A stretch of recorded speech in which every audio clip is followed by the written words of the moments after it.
Affairs don't begin in the bedroom, they begin in childhood. In the part of you that decided she needed to bury her truth just to be loved. The part that's now screaming to be seen. I'm Alex Croxford, and this is the Deeper Love podcast, where we name the shame, face the guilt, and help you find your way back to yourself. So let's begin. I wanted to start this episode by talking to something that Brené Brown talked about a lot. She talks about how shame cannot exist in vulnerability. When shame is met with empathy, when shame is met without judgment, it's one thing that helps dissolve it. And many women in my world, in the aftermath of an affair, find themselves perpetuating the feeling of aloneness by trying to do it all alone. And it doesn't work. Not so long ago, I went to a trauma conference. And at this trauma conference, one of the people on stage said that as coaches, healers, mentors, practitioners, we are responsible for midwifing communities of people that have been through traumatic experiences. Because so often after there has been an affair, it's very hard to find people within the communities that we know or the friendships that we have that can really hold us in what we are going through. And so it is so important to find other people that understand where we are, that can hold us in our process, that are able to act as mirrors as we continue into this whole new arena of healing and freedom and inner peace. And before I dive any deeper, I want to introduce the woman sitting with me today, because she isn't just a guest. She is one of the people who has held me through some of the biggest death and rebirth cycles of my life.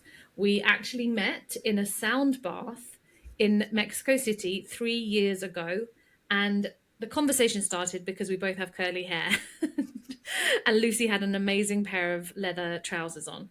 And it was that moment where we started to have a conversation in this sound bath before we were about to start, where we both realized that we had both come from corporate backgrounds and we were both now navigating an entirely new world after having done a lot of healing with our own businesses, both now as coaches. And I wanted to bring Lucy in today to talk about community and healing with other women, because our friendship embodies the very medicine that we're going to be talking about today. It is so vital and has been so vital for me to have someone that I know can just get me without judgment, without shame. I can come to her when I am feeling sad, when I am feeling happy, when I am feeling afraid, and vice versa. And so I really want to introduce you today. You might have already met her. She's an absolutely wonderful woman, and I can't wait for us to have this conversation today. So welcome, Lucy. Thank you so much. I feel so touched, and I'm also like, where are those leather leggings? Where are they? They were epic. They were, and I'm like, within all my moves around the world, I have no idea where they are anymore. Anyway. Well, there you go. But yeah, I'd love, Lucy, for you to share a little bit of your story that's brought you here today so that we can really dive in. Yeah. So I think so many of us start this work in one-on-one containers, right? Like if I think back, I started in therapy. So it's just me and this other woman. And at the time, there was so much stigma around therapy. So I used to pretend that I was going to physio when I was at work because I didn't want anyone to know that I was going to therapy. So I really, in my mind, thought that doing personal work was always a one-on-one thing. It was always like you go to someone, you talk about your problems, you go through your processes one-on-one with one person, and that's what happens. And then I started going on retreats. And in truth, I started going on retreats because I wanted to be, I've talked about this a lot, but I wanted to be really good at yoga. I thought that if I could do the splits and a handstand, a man might love me. So I was like, I'll go on yoga retreats and like go on a yoga training camp and I'll get really flexible in that week. What I got from those weeks was not being able to do the splits or a handstand or a boyfriend. What I got was community. And I didn't ever realize that that was what I was really looking for. But I'd often come away from those weeks feeling really filled up in a way that nothing else in my life at that time really was. And in truth, I had like a lot of really wonderful friends in that period of my life. It wasn't like I was perpetually alone. I had wonderful friends. I had colleagues that I really liked. But there was a part of me that wasn't fully being met in those relationships. And that part of me was this like the deeper aspects of me and a lot of the pain that I was holding and the existential questions and the depth really that I wasn't bringing to my friendships in my day-to-day life, that there was suddenly space for in retreat settings. And it was those experiences in truth that were, I feel bad saying this because I obviously did a lot of one-on-one work too, but I really feel like a lot of those spaces were the most transformative spaces that I was ever in. Was like suddenly with other women and men, to be honest, who were interested in this kind of work and were going through similar things. I mean, like I saw one of my friends yesterday who I met, who's a guy who I met at a retreat in 2019. And we were both at that point like deep in heartbreak. Mine from a like 2-week relationship, his from a like multiple year relationship. And we really bonded over that. And at the time, I didn't have anyone that could meet me in the depth of pain that I was in. And those relationships really, if I think back, the people that I met in retreat settings and from group spaces have really held me in so many of the periods of my life. And I actually don't know what I would have done without those people, looking back. Yeah, I think you're so right. And actually, I had the similar experience where, although actually, I would say the retreat was the first thing that I did do, even though I Mm, don't know how I ended up doing that, but it was being in that space. I remember the first time where I had never been vulnerable with women. I realized that in that mm, space.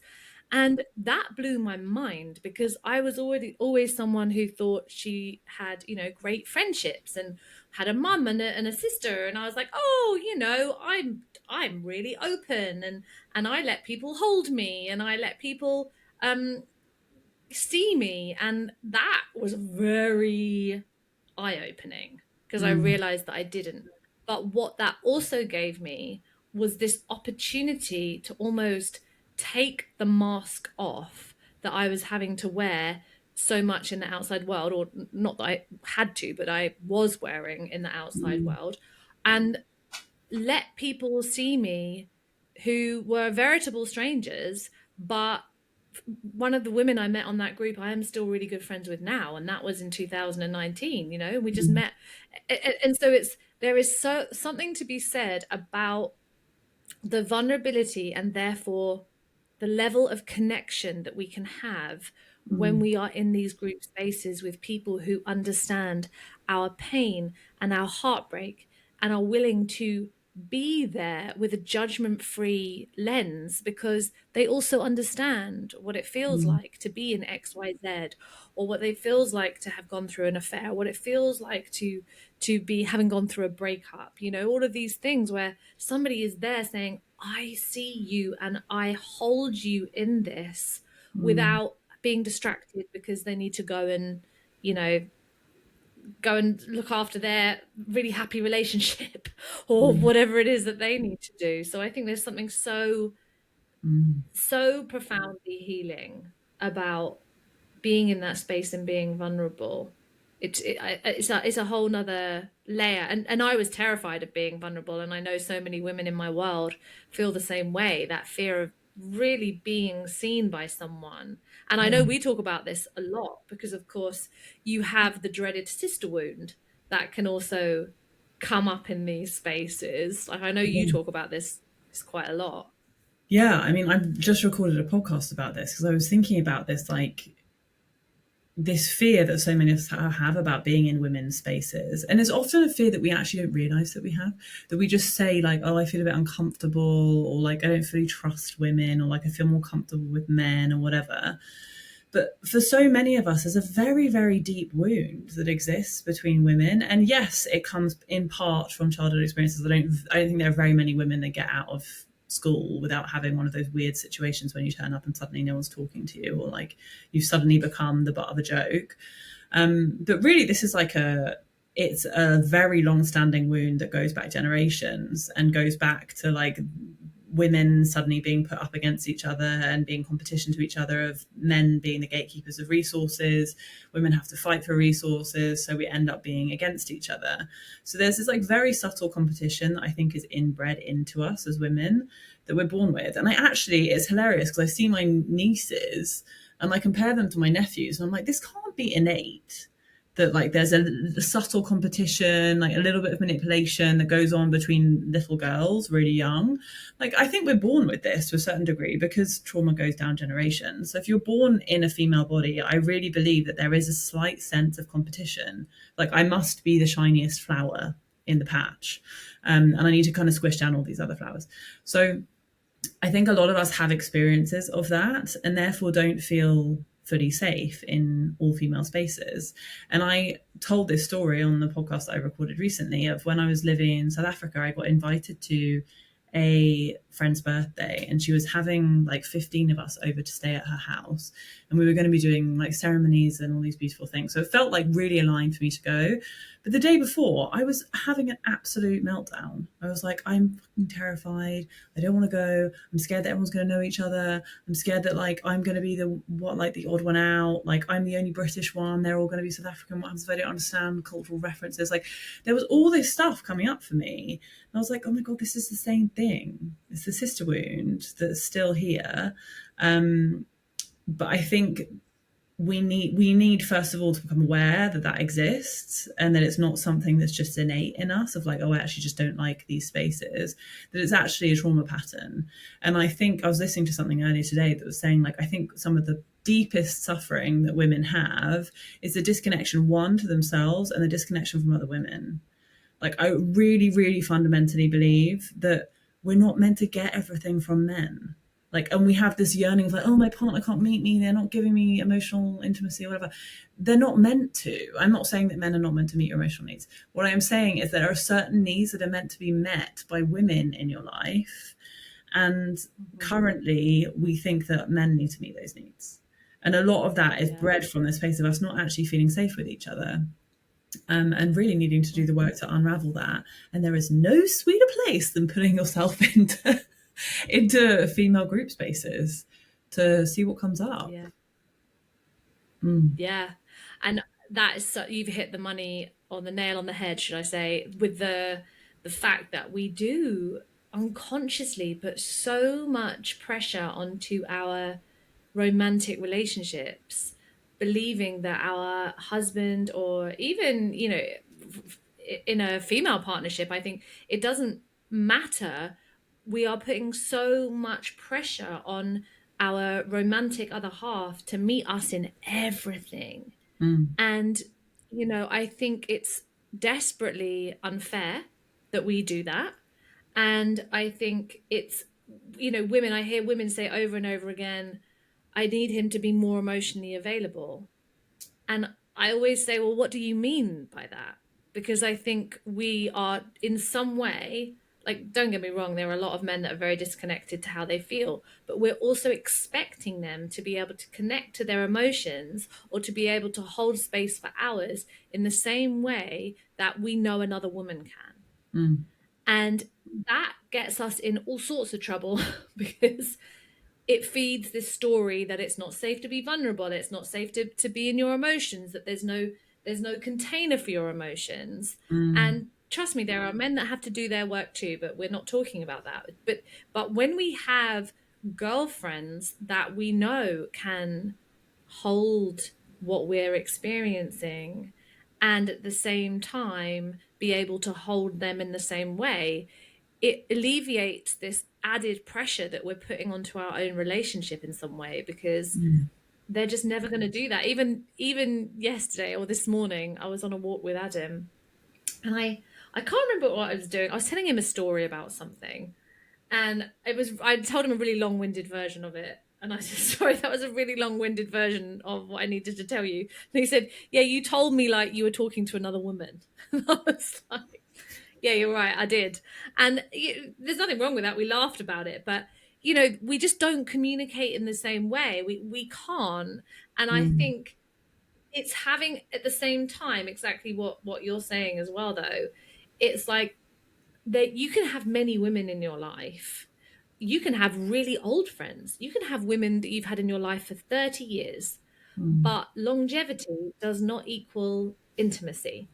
mm, And that was one of the most painful lessons I have had to learn, where as I started to, after the affair, and I started to go through my healing journey, and I started to connect to my emotions more, and I was less of being the strong one and the one that didn't mm, feel anything and just a party girl.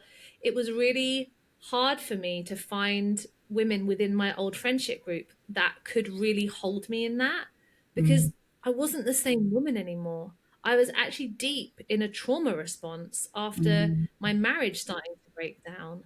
And suddenly I was feeling my emotions. I had no choice. I mm, had no choice anymore. I couldn't just be the strong one. I couldn't just push on through. My all of my numbing techniques of getting drunk and mm, overworking and buying Gucci handbags weren't working anymore. And so mm, it was, I remember very clearly needing to find other women that could meet me. And that's no judgment, that's no shade on those friendships. They were amazing for all of the things that they brought me at that time. But mm, I wasn't the same woman anymore. And no. so it was like, what do we do with it? What do we do with her? How do we, they didn't know what to do with me. I didn't know what to do with me. It was just like, ah. So I Yeah. think like in the aftermath of traumatic events, and it doesn't, you know what? I say traumatic events. It doesn't even need to be traumatic, a traumatic event. It's almost like a painful life experience that Mm, maybe your friends can't understand. Like I know we talk about it a lot, Lucy, of being like perpetually single and all of your friends are getting married and you're going to hen dos over and over again. Like mm, I understand on a level about wanting a baby for 8 years and having to go to baby showers over and over again. I I, mm, I understand that, the longing for something, but no one understands it because everybody else is like, "Whoa, you're getting married, you're getting married," mm. And yeah, I'd love you to talk a little bit on Yeah. that and how other women you found have really supported you through that. I think there's a big piece with this. Like, it feels like there are two layers to it. There's one layer which is like to be met in the experience that you're in. So for me, there was a Mhm. big piece of like, I'm the perpetual single one. My relationships are all a mess. I can't seem to get a man to go on more than 3 dates with me, or I just have unavailable people that seem to like me. Um, and to feel met in the like ache of singledom. And that was like, to be in all honesty, I if I look back, I think I had a few friends that could meet me there, but we kind of trauma bonded over it. So there was just this like, our connection point is the fact that we're the only single ones left. Like that we are just like, we're single and we do fun stuff together and we go out on holidays and whatever. So there was a connection over that ache. That I feel like in part I was met in. But the deeper piece, which was where I started to feel quite challenged in it, was when I started to do some work around myself and around my patterns and around what was going on. I recognized that some of those relationships were keeping me trapped in victimdom. Victimdom, is that a word? Victimhood. It is. Of like, okay, if I constantly stay talking about, oh, woe is me, I'm single, it's all terrible, blah, blah, blah, I am staying stuck in this idea that it's like the world is against me. And I had stepped into a world of like, oh my God, I actually have all of this patterning. And like, I'm actually not very emotionally available and I'm actually incredibly avoidant. And like, there's a lot of stuff that is my responsibility to look at. And it was when I came into that I wasn't feeling fully met. And it's interesting because when I think about like how, if you look at like how humans change generally, you have an opening in yourself of like, okay, I've recognized this thing in myself, I've recognized the pattern, or like I'm wanting to behave in a different way.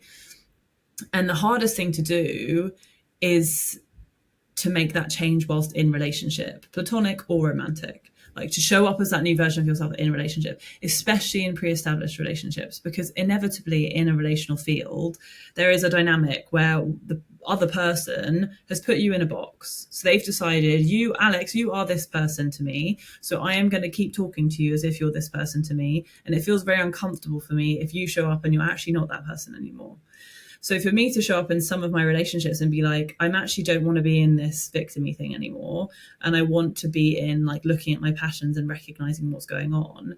I was met with confusion of like, no, and then frustration. So like, I don't feel connected with you anymore because you're not connecting with me over this thing. So for me to stretch into a deeper aspect within myself and to stretch into like wanting deeper emotional intimacy with friends and to be more honest and to be more vulnerable, it was in some ways much easier to do that in new relationships. Because in new relationships, there isn't the relational field that's already decided and determined of like, you have to be this one person.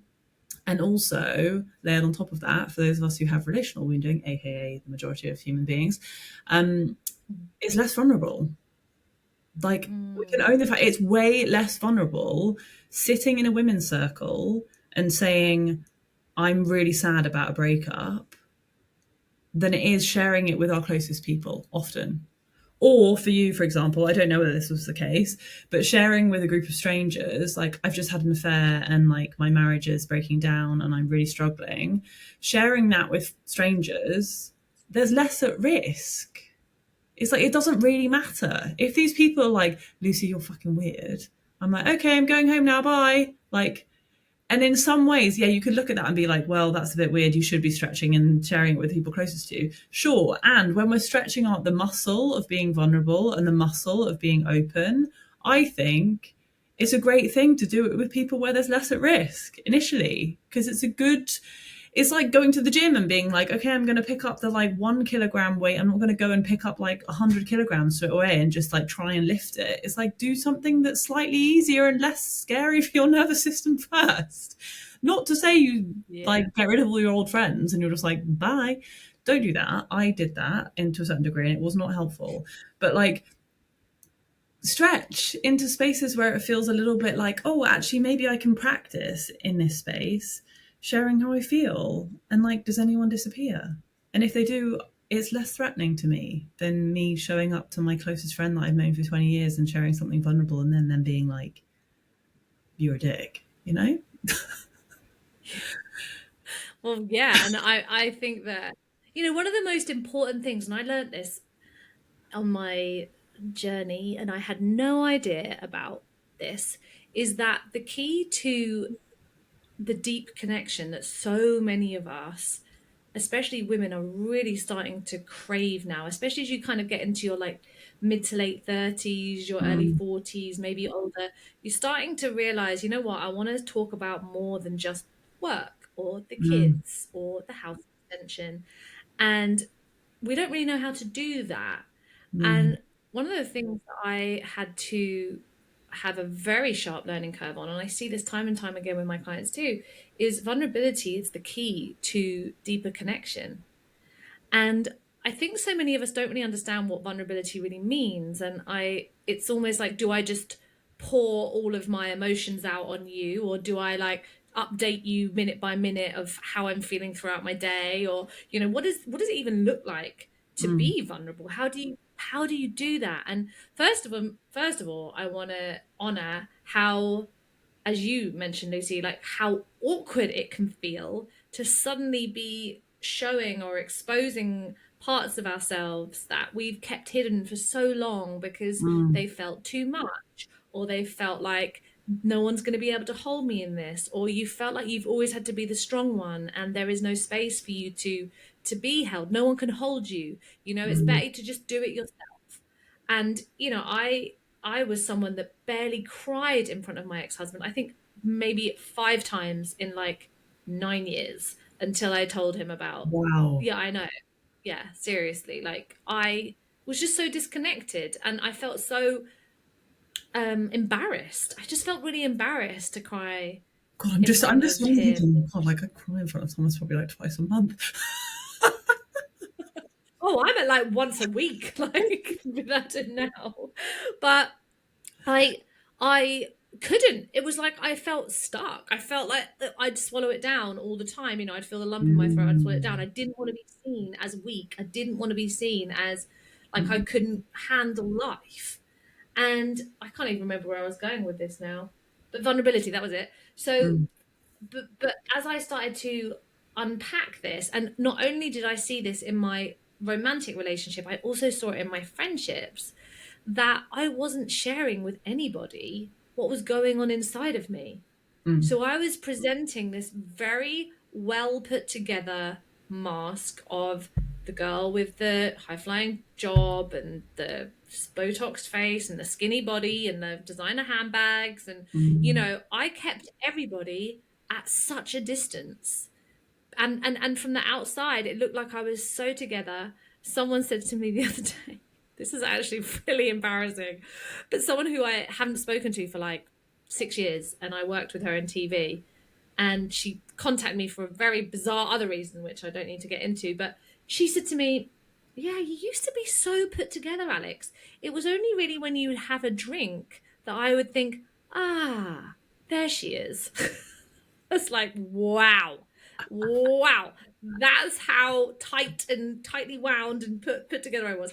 But going back to this vulnerability piece, like, we don't have to walk around exposing our innermost thoughts and feelings and experiences with every Tom, Dick, and Harry on the street. Like, Mm. that's not safe. Like, it's Mm. not safe emotionally, it's not safe physically, it's not safe mentally, it's not safe in many, many ways. But it's being able to find women that you can have that level of exposure with Mm. and felt met with it. And what I mean by that is, in an experience of going through an argument, say, with Adam, back in the day, if I'd have had some kind of falling out with my ex, I wouldn't have told anybody. I would have just swallowed it down, got on with it, didn't want to share, because I was so afraid of anybody seeing that there was like something was messy or wrong. But now, like, I still have to push myself sometimes because I'm very much, I can deal with this on my own. But I will reach out. I'll reach out to Mm. Lucy, or I'll reach out to another one of my friends who I know can listen to what I'm saying, is not going to judge wherever I am or give me advice which is going to completely distort my own experience and what I need to move through.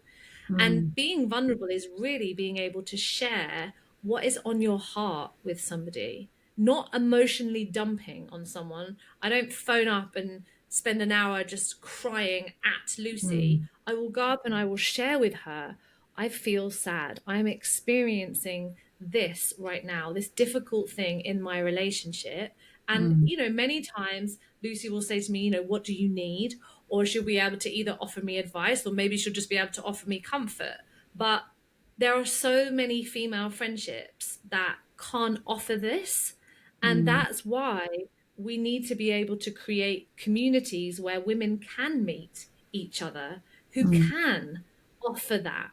And as Mm. Lucy said, it's very hard sometimes to do that with friendships that we've had for years and years and years and years, because they have no idea what to do with you. And so, even though it might feel terrifying stepping into a space of new women, especially when we have the sister wound, what is possible and the beauty of the holding that you could experience is Mm. worth it. Yeah. Trust me, it's worth it. And like the thing is you can also, I was just thinking about that piece around like old friendships versus new friendships. And I honestly feel like sometimes there are people that I have met in retreats or in the type of work that I do now that have become very close friends. And there was a period where I would go on these retreats and things and have, or when I was doing my yoga teacher training, for example, and we were doing a lot of intimacy work in that of like eye gazing and like standing and being seen and stuff. And the impact of being in those spaces, yes, I felt very met by a lot of the women that were in that space. And it allows me to eventually, when I feel a bit more integrated in that aspect of myself, take that back into my community, you know? Like there's a really beautiful piece here of like, it's really fucking scary to do this stuff, especially if we don't have the history or we don't have upbringings that support it, or we've had experiences in our life where it hasn't been safe to fully feel held. It's really scary. So it's like, what do we do when we want to do something scary? It's like we go into somewhere that's like a safe space to do it, and like training wheels. And I often think about like a lot of these spaces that I put myself into have kind of been training wheels of like, okay, this is an environment where say in the yoga teacher training and we had to do eye gazing, I remember coming out of that and being like completely mind blown by doing eye gazing with someone, being like, oh my God, like I felt like I was on like drugs, like looking in this person's eyes. And I had never experienced anything like that before. And it was facilitated. So it was like, I'm not having to trauma dump. I'm not having to like share loads of stuff and not really know what I'm saying. It's like, it's a facilitated space which is stretching my edges and stretching me to be like, oh, this is what is potentially possible in human connection in this environment where everyone is held, where there's someone leading it. It's like, for me, that was, I honestly don't know what I would have done without those spaces, because it's one thing going into like doing therapeutic work and like doing healing work on your own in a one-on-one space, which is, I mean, I do one-on-one work, so I shouldn't say this, but like it's incredibly healing. And simultaneously, we need groups. Like I think about the retreat that we both facilitated last year that you helped me with. Like we were there leading it, sure, but that group of women are all hanging out together all the time. And a lot of them have gone through a lot since the end of that retreat, and they've created like a sisterhood of people who all experienced that stuff, all had their training wheels on there, all had like facilitated space where they had to hold each other and learn how to do that, and and then they go out into their life and they have a support network. Like just the seismic shift that can happen in your life when you have a support network like that. And we sometimes have to go out and shop for them, you know? It's like not that many of us have like just people that get it. Some people do, I'm sure, but I definitely did not. Yeah. No. It's so funny because the Healed Heart, first round of the Healed Heart is coming to an end tomorrow, and they're all in the group just so devastated that this is coming to an end, and they're talking about how they can stay in contact and create, you know, more spaces that they can come in. And these women, they've never met in real life. They haven't been to a retreat together. They've connected over 6 months of being on a Zoom call and sharing on a Telegram, and it's so magical to watch. I'm sure, I know you feel the same because we've talked about it from your retreat, but there is nothing more beautiful than creating space for women to connect in this way, and for them to continue on being able to hold each other, as you say, being able to be there for one another. And like one of the women on the Healed Heart said to me, I'll be honest with you, I've forgotten the reason that we're all there. I forgot the whole reason that we're all there is because we had an affair. I'm like, good. That was the whole point. Like, that was the whole point. And now, you know, when they move off and they're going to continue into their lives in whichever way that they do, they now have other women who can see them through, without the lens of judgment, without the lens of you're a bad person or you've done something terrible, you're the one that cheated. It's like, that is unbelievable to not have that judgment or that moral lens that most of society is looking through right now, to just be with other women. And the other thing that, and I think you'll also recognize this too, is the women in the group, it's like they are suddenly starting to see, like the other women who cheated on their partners, who've been through this, are just normal women. They're normal, beautiful women, and they have feelings like I do. They have experiences like I do. They have thoughts like I do. And I think that was one of the things that I really learned from group experiences. I did a lot of group work. I did lots of one-on-one. I did lots of group work. Was that, oh, wow, it's not just me. I'm not mental. I'm not like broken because I have these big feelings or these sensations in my body or these patterns or these ways of being. It's not that I'm broken, it's that I'm human. And I just want to drop in here to tell you something, because if you're listening to this and realizing how alone you felt in your journey in the aftermath of your affair, you don't have to keep doing it on your own. This is exactly why I created the sanctuary. The doors are now open. It's a landing space somewhere that your body can finally soften, and it's a step towards the woman you are becoming, the woman who doesn't abandon herself for love anymore, the woman who has community around her who actually get it.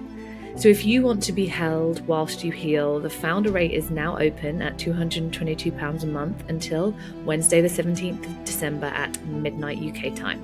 You'll find the link in the show notes. I can't wait to see you in there. Okay, let's keep going.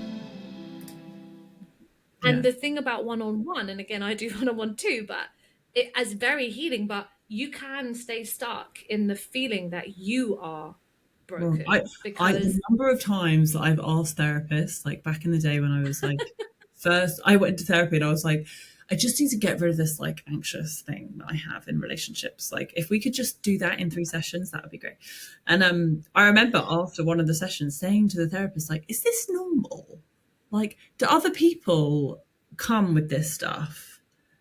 Like, because I had this real sense, because I remember saying to friends, like, when the first breakup I went through, which was, I was like fucking devastated. And I could not stop myself messaging this guy. Like, I could not. It was like my hands just like picked up my phone when I was asleep and sent him messages. It was like uncontrollable. And I remember saying to a friend of mine, I was like, I just can't stop contacting him. Like, I can't. Thinking, like, other people must do this too. And she was like, just don't text him. And I remember in that moment being like, oh my God, other people don't do this. And then I was like, is this just me? Like, am I actually mental? Like, what is wrong with me? Like, what do other people not feel this way? Like, I remember texting my sister once being like, do you ever get like really anxious after a date and you're like really panicky that they're not going to reply to you? And she was like, no.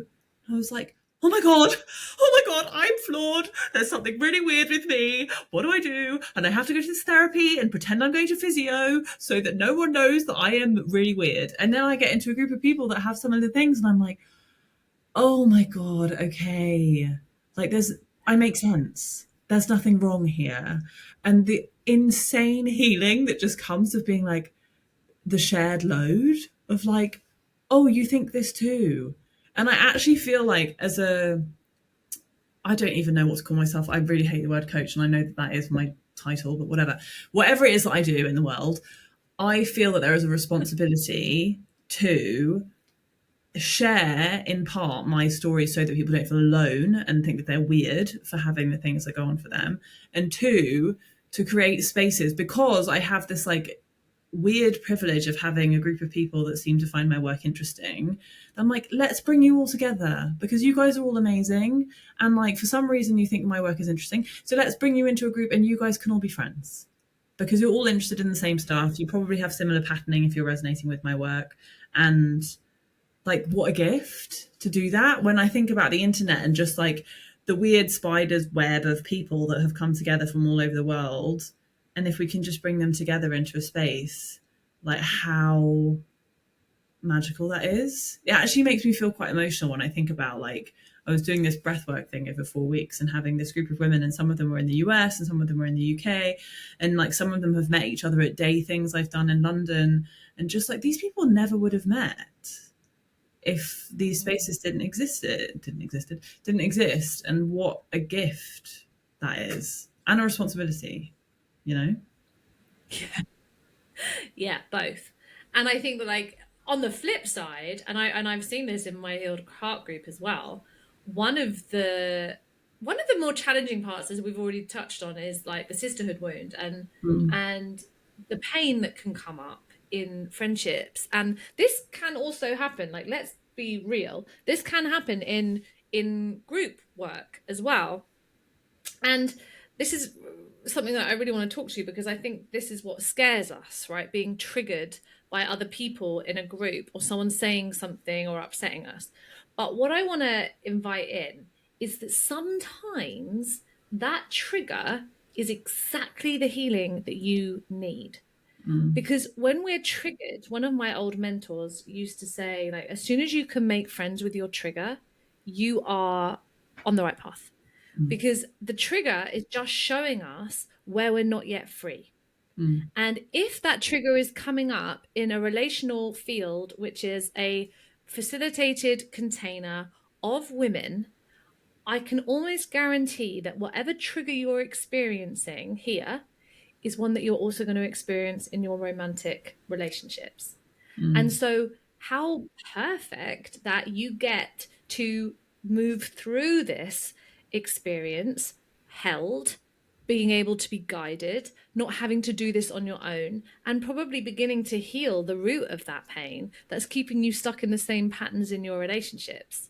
And I Mm. know that you and I, Lisa, at the end of your retreat last year, were talking about how ultimately the relational wounding that we experience can be healed first and foremost. And in fact, I would say it needs to be healed first and foremost in female circles.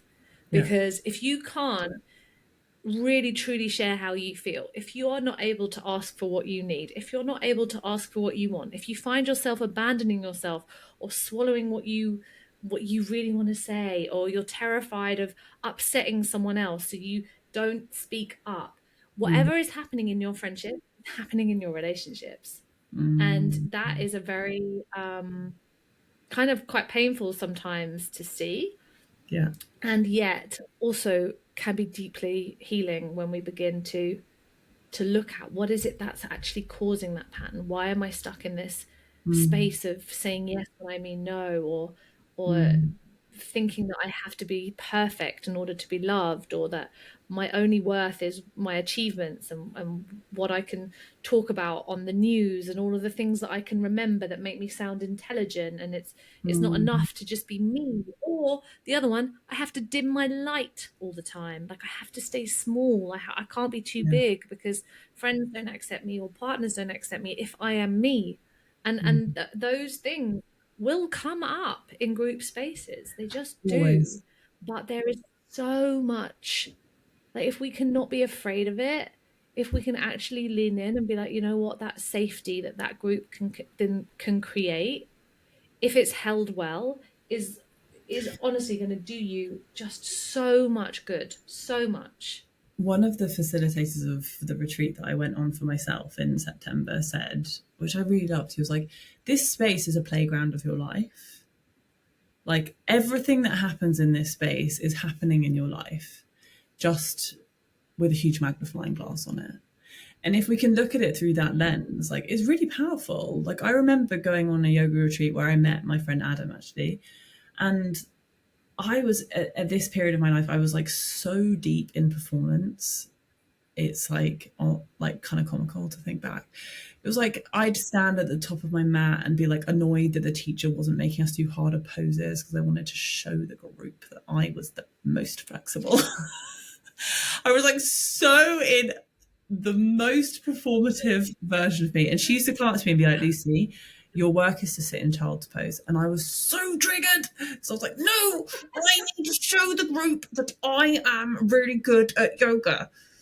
And I could sit at that in isolation and be like, oh, this is just annoying. And this is annoying and it's just because I'm in a group. No, the same pattern showed up in all of my friendships, in every single guy I dated. I mean, I was the girl on a third date was like doing the fucking, trying to do the splits in some guy's house, trying to show off my flexibility again.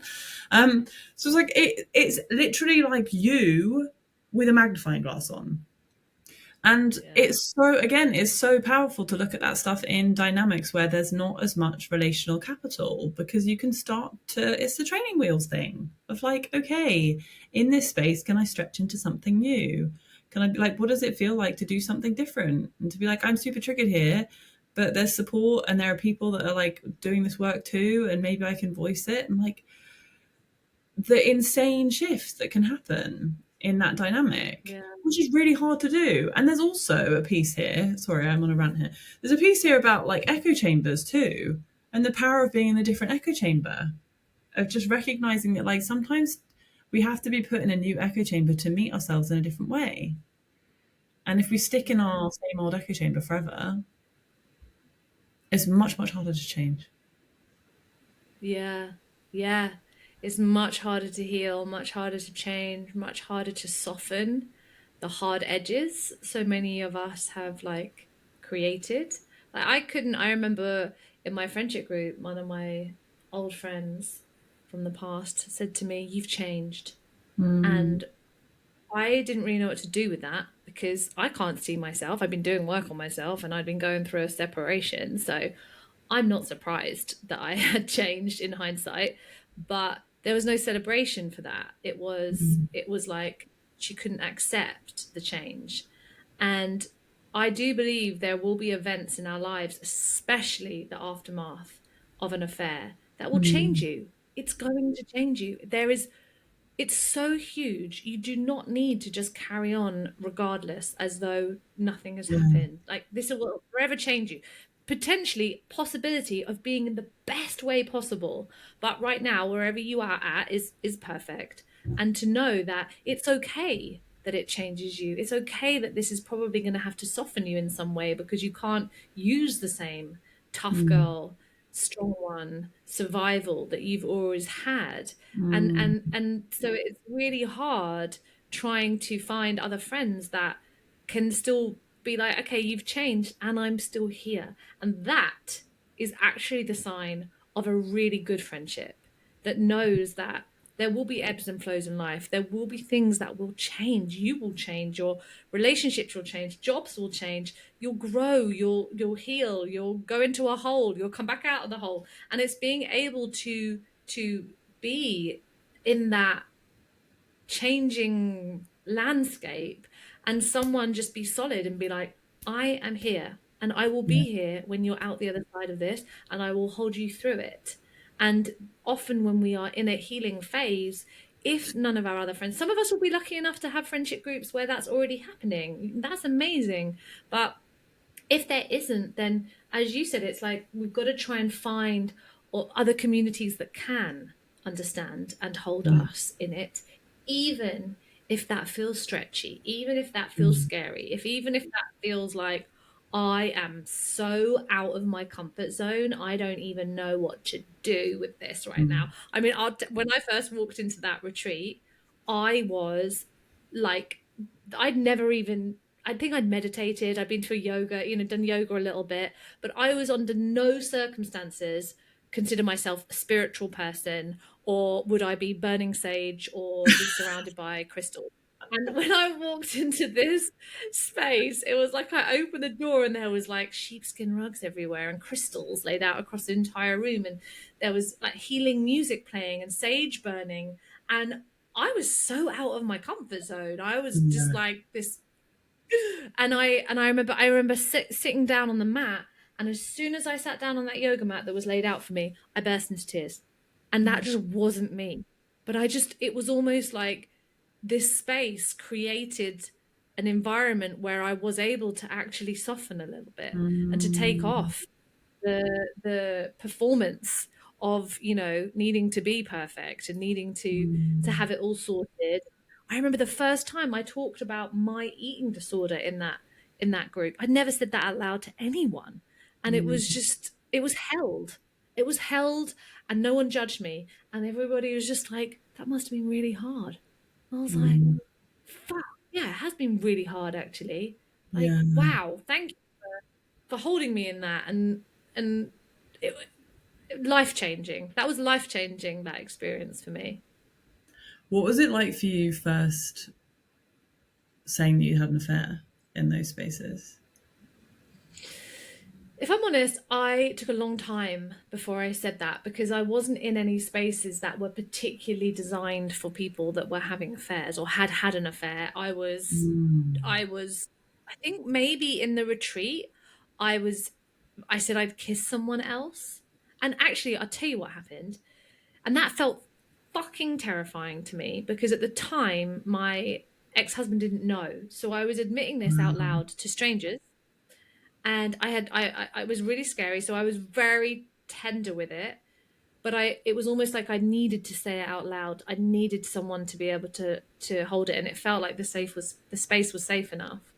And as I said it out loud, and everyone was really, again, supportive, kind, no one judged me, nothing. There was no element Mm. of that. And in the break, another woman came up to me and said, I want you to know that I also kissed somebody else when I was with my husband, and he's never known, and it's been something that I've carried for years, but thank you so much for saying it out loud because I want you to know that you're not alone, and I don't feel alone now. And oh my god, like I was so grateful. That was the tiny snippet of conversation we had was literally in the queue for the toilets, and Wow. it felt like, oh my god, oh my god, somebody gets it, somebody knows, and somebody isn't judging me for that Mm. experience.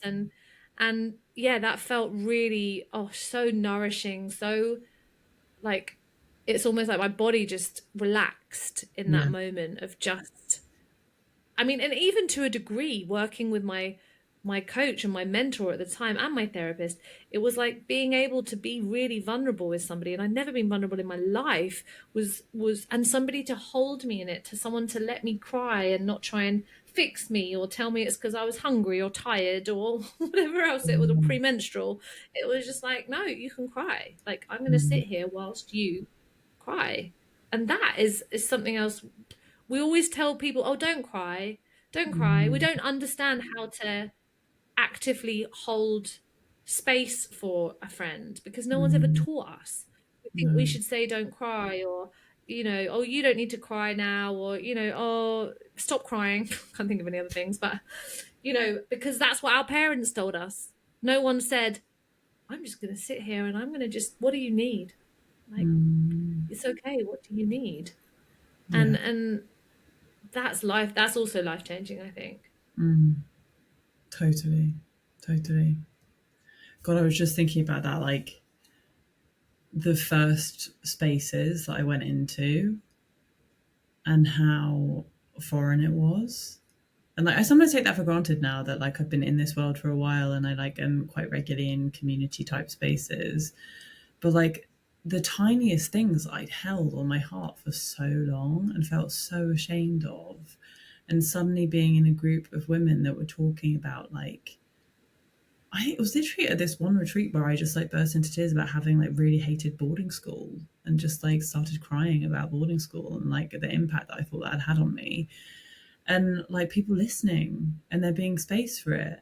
And in truth, like me, I'm sure that some of my friends back then, like if I had sat for, I don't know, at their house or whatever and talked about it, I'm sure they would have held me, but it was like I wasn't in spaces like that with them. Like we were out for dinner. Like it wasn't like you might have like some deeper, meaningful conversation over dinner, but it's not really the same as being in an environment where you're like, really, we've all come together because we're hurting in some way and we're desiring deeper connection with ourselves and with other people. And there's like a knot that's created between the group in that, which allows for this like almost just like this melting pot of sharing and of being honest about what's actually going on. And I found like the more that I went into those spaces, the more I realized I was like, oh my God, this is the type of like these are the types of relationships that really nourish me. And I hadn't had any blueprint of that before. Like I just didn't even know it was possible. I just assumed that it was always about talking about your job and about your boss and about the extension, and didn't realize that it was like that there was so much more potential in human connection. And I honestly put a lot of like, because when I first met Thomas, I remember him saying to me, he was like, you're very good at communicating. Like you communicate very cleanly. And he was like, it surprises me because I hadn't been in any long-term relationships at that point. Like I'd had all my like terrible unavailable men. And I thought about it and I was like, yeah, because I've learned through friendship and I've learned through being in these spaces and having to learn to see myself in intimacy through friendship and having like quite brutal reflection from some friends around my own avoidance and around like me not showing up fully, and having to meet that in friendship and like how that then carries into romantic relationship. And I don't think we get that to the same degree in one-on-one spaces. One-on-one spaces are incredibly powerful for doing much, much deeper work. But the like training wheels of relating happen in group dynamics and happen in like deeper platonic relationships. And if you have a like in integrity facilitator, you're probably not going to become friends with your coach. So like you're not going to have to navigate those things to the same degree with them. But yeah, if you get into spaces with people and you start building friendships that are built on a foundation of intimacy and vulnerability and both of you trying to show up more openly, it's just like magic, you know? Mm, yeah. Yeah. What would you say has been the biggest like life-changing moment that you experienced in community? Has there been one? Um,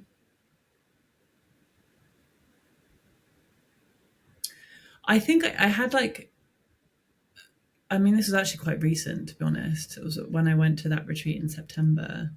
And that was like a very intense relational space in many ways. Um, And I decided like I had a huge amount of shame over something that had showed up in the space, and about like my bigness, and about like my energy was very strong that week. I don't really know what happened, but I was in like big expansion energy. I felt like I was taking up a lot of space. I was making a lot of noise. I was like quite in it. And on the last day, which often happens when you're at retreat spaces, you have like a bit of a contraction before you leave. And I was in this space of contraction and feeling really tender. And I'd met this part of me that felt so ashamed of being big and so ashamed of like expressing myself. And a lot of stuff came up around certain family aspects of wounding. And I was in just like, I just felt like I wanted to run away and didn't want to be in the group at all. And I was like, I need to share this into the group. It's a group of like 30 people, and shared it into the space of just saying like, look, I'm feeling like a huge amount of shame right now around some like these certain things that have shown up. And I was like crying as I was sharing it, and just feeling like that I was like disgusting and like taking up too much room and blah, blah, and all of this stuff that was coming out. And I looked around the room, and the facilitator was like, can anyone that's ever felt this way put their hand up, please? And like, it's like 70% of the room put their hand up. And just this moment of like, oh my God, I'm seen in this. And like all of them then reflecting back what they saw in me, and like how it inspired them, my bigness, and all this stuff was so healing for me on a level that I don't think I could have received from like a teacher or a one-on-one coach. It's like being met by peers, I think, in that space is really powerful. Yeah, they don't owe you anything, the other people in the group. They're just, they don't and so need to hold often space they for you. No, they don't. It's not that they're not paid to do it. That's not their job. No. But it's so interesting as well because yeah, in normal friendships, you don't really have the opportunity to be mirrored back to in such a pure way or in such a clean way, because there's always so many years of story and pain and unspoken arguments or moments where you pissed each other off that you've never talked about. And that's just very human, and very, especially in female friendships, we very much swallow, or have done. And suddenly when you're in a space where that context doesn't exist, and there is a mirror directly to your soul in so many ways, it can feel like you've never been more seen than you are in this minute. And it is incredibly healing. So many levels of being in group work has helped me and shifted me and made me who I am today. And I really am so excited to continue with the group work that I offer, because I know the depths of transformation and healing and holding, and it doesn't need to be the big scary transformation. It's just like, there's other women that get it. There's other women that completely understand where you are, and that is magical. So Lucy, I would love for you, as we begin to bring this to a close, for you to share how women can come and work with you, and what magical spaces you have for them right now. So the best place to find me is on Instagram. I am at Lucy__Maeve. And I have a podcast called The Liberated Life, which has got loads of juicy conversations about relationships, relating, and a ton of very interesting interviews with amazing friends and facilitators. I've got currently a few one-on-one spots open. I am launching a group program in February, and I have a retreat that is open for application next May in Spain, which I am so looking forward to.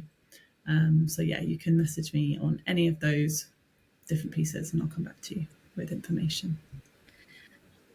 As we bring this to a close, thank you so much, Lucy, and I will see you all again. Thank you for listening to the Deeper Love podcast. If today's episode spoke to you, hit subscribe so you don't miss the next one. And if you're ready to go deeper, you'll find all the ways to work with me in the show notes. Until next time.